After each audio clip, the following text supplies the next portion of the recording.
Hello everyone, my name is Kiona Sadowski, and I am going to be telling you a story about my sophomore year doing theater and how it has completely changed my life and how incredibly amazing it was to be a part of that experience. So sophomore year was the first year that I got actually into theater. I had met quite a few of my long-term friends my freshman year during the one production that I was in. But sophomore year really became a huge change for me. The first show that we did, I wasn't even sure about doing, which was very funny because it ended up being the reason I really ended up staying in theater, and it was The Crucible.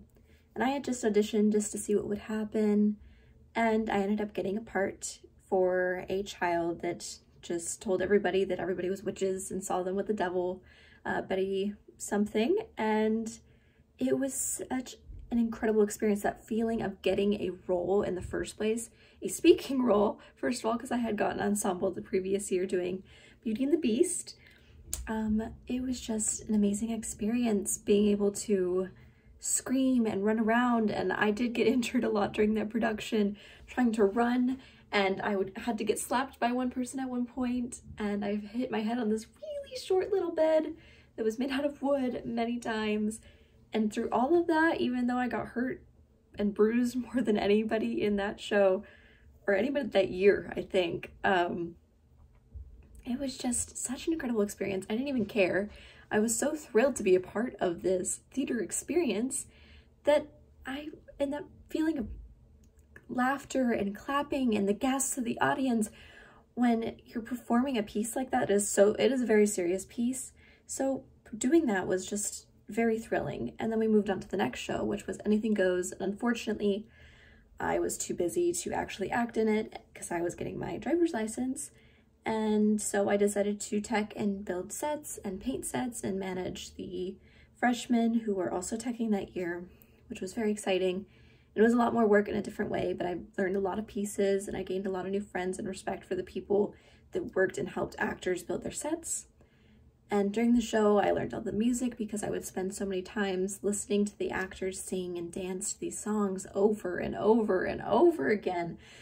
And so we had a huge snowstorm that January when we were about to perform our last couple of shows, and one girl couldn't make it to the last show. And she had a pretty decent role. She was comedic relief. She was known as the French girl.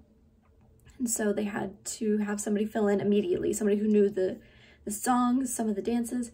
And so I was like, I don't have any time, like I have so much free time, I might as well just learn these dances. I know all the music pretty much. And so within 2 days, I had to learn all the tap routines, and I still have the busboy stuck in my head 24/7 when I'm just sitting doing nothing, even though it's been 3 years.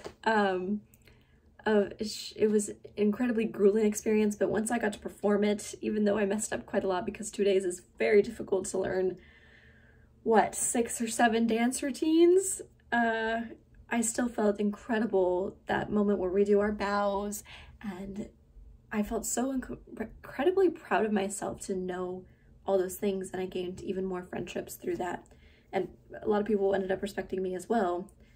And then we moved on to the next show, which was a very short one. We had to learn everything in 4 weeks, and it was called Lovesick, a series of separate little tiny plays. And I got the very incredible role of a two people scene. It was me and a boy named, we'll call him John. Me and John we knew each other, but we weren't very close. So when we got to do this role, we had to get very close because they're all romance scenes. So doing those romance scenes, it was incredibly nerve-wracking because I had never kissed anybody that I was in a relationship. I've never kissed on stage before. So it was very tense, but it was so exciting to do this role because it felt very unhinged. I played a character who was very bored in their relationships even after a year or 2 of their marriage, and so she ends up pretending to shoot her husband, and so I'm laughing maniacally when I catch him in this act of like, oh, you thought I was really gonna shoot you? And I'm maniacally laughing, and the air is so thick and still because everybody in the audience thought I was actually gonna shoot and kill my husband in these series of love scenes. And it was incredible. It was just that feeling of silence and power that goes through you when you're doing these scenes, and it is still one of the best experiences I've ever had in my life. And I have so many others that I would love to tell of me being in theater, even if it did get cut off halfway through my junior year and I only got to experience about 3 more shows. But theater really did change my life, and I learned so many important skills. I met so many wonderful people, had so many wonderful experiences in my life because of theater and the people that I met through it. And I'm incredibly thankful to share that story with you guys.